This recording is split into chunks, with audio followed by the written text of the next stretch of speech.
Giovanna Jaspersen para No Morir de Realidad. Vamos hasta Maní con tu comentario el día de hoy. Bienvenida. Hola, muy buena tarde. Muchas gracias y muchas gracias a todo el auditorio por escucharnos como cada semana para No Morir de Realidad. Que hoy podríamos decir para no morir de realidad o de herejía o de diferencia o de qué otra cosa podríamos decir, de odio.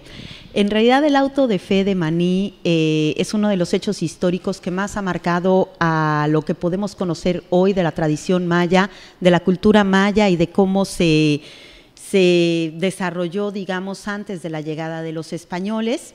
Dando un poco de contexto, José Luis, más allá de Maní, pensemos un poco qué cosa es un auto de fe. Pocas personas lo tenemos consciente, vaya, la fe nos lleva a la devoción, incluso hay muchas personas que lo relacionan con algo positivo, y en realidad un auto de fe era digamos, el fin de un proceso que había pasado por la Santa Inquisición, en el cual se convocaba a una gran comunidad, al pueblo, para dar castigo a las personas que estaban cometiendo herejía, es decir, a los pecadores, a los que había que castigar, y esto era un castigo público que lo que buscaba era enseñarle a los otros lo que sucedía cuando no se cumplía con la religión católica. En realidad en nuestro país tuvimos muchísimos autos de fe, tanto en el centro de México como en el sur. El más conocido es el de Maní por sus dimensiones, pero los tuvimos también en Campeche y en otras áreas de la península. Hubo uno muy importante también en Guatemala, por ejemplo, y era la manera en la que se hacían este tipo de juicios eclesiásticos durante muchísimo tiempo, vaya, en torno a los 300 años.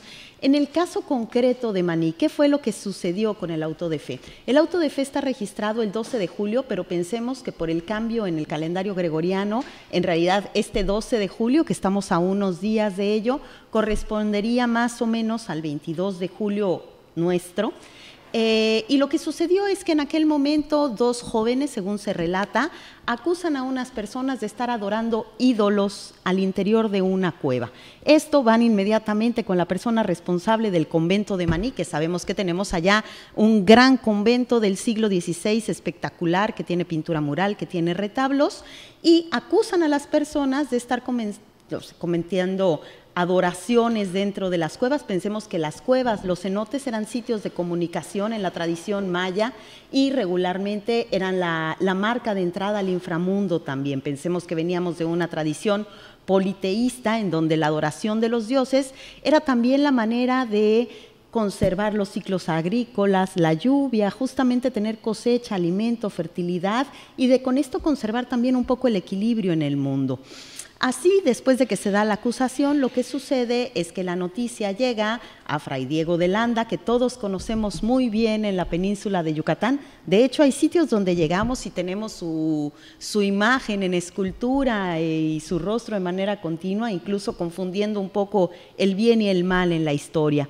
Y deriva a que finalmente el 12 de julio de 1562, es decir, en estos días estaremos cumpliendo 460 años, se dé el gran auto de fe de Maní.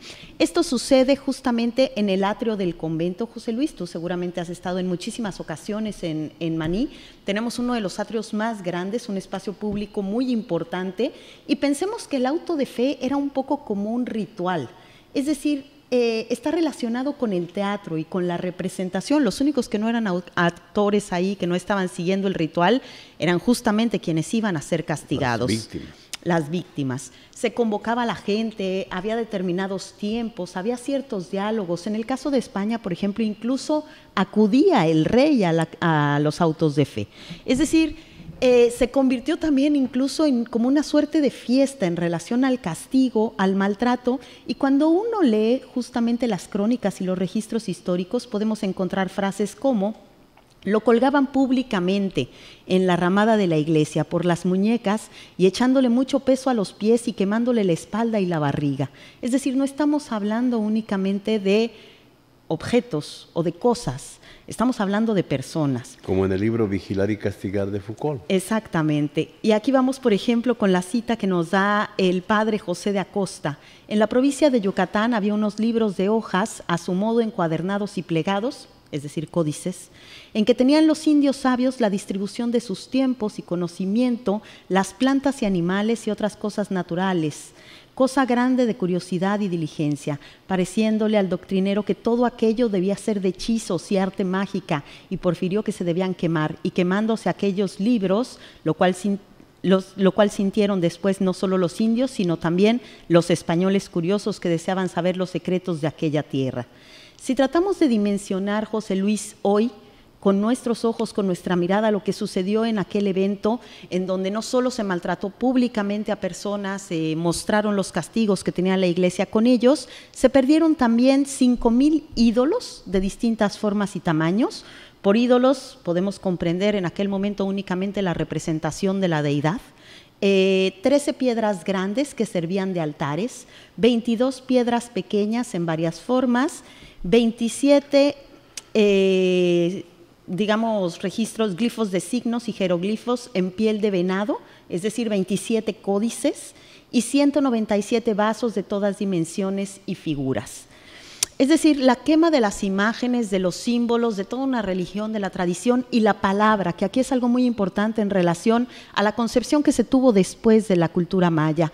Estas falsas ideas en relación a cómo termina la civilización maya tuvo que ver también con toda esta pérdida de la información y con cómo estuvimos condenados a partir de ese momento, José Luis, a ver la historia de una civilización y de una cultura totalmente distinta a través de la mirada de los españoles. Por ejemplo, el caso de Fray Diego de Landa, él tiene que ir a España después del auto de fe de Maní a ser juzgado también por los atropellos que estaba cometiendo, porque fue también denunciado. Digamos que al fin de su vida se le calculan aproximadamente 1,630 muertes de indígenas mayas entre ajusticiamientos y torturas. Eso únicamente de lo que se tiene registro de que le corresponde a Diego de Landa. Sin embargo, él va a su juicio, lleva su proceso y regresa a Yucatán. Y después de que regresa a Yucatán, ya como segundo, escribe La relación de las cosas de Yucatán en 1566. Es decir, no solo comete una de las destrucciones más fuertes que hemos tenido en la historia en relación a la pérdida de información de una cultura, de sus formas, de sus maneras, de su tecnología, sino que además la transfiere a su propia visión, a sus ideas, al pecado, a la culpa, a las modificaciones. Incluso una de las primeras aproximaciones a la comprensión de las inscripciones jeroglíficas la intenta hacer él. Y todo esto a través de la mirada que nos ha dejado justamente no solo el mestizaje, sino un proceso de conquista tan doloroso, tan complejo como el que se vivió en nuestro país, en el que se fue avanzando a través de las imágenes, pero esto también fue a través del exterminio de las imágenes previas y de la tradición previa. Entonces creo que la invitación es un poco a que aprovechemos este 460 aniversario para recordar por qué es importante aprender historia. Aprendemos historia para no cometer los mismos errores. Justamente si estamos hablando de derechos humanos, de defensa, de la comprensión del otro, de la empatía, nada como ver este tipo de atropellos y cómo nos ha sucedido para entonces aprender lo que ya no hay que hacer. Giovanna Jaspersen, para no morir de realidad. Muchas gracias. Muchas gracias, José Luis.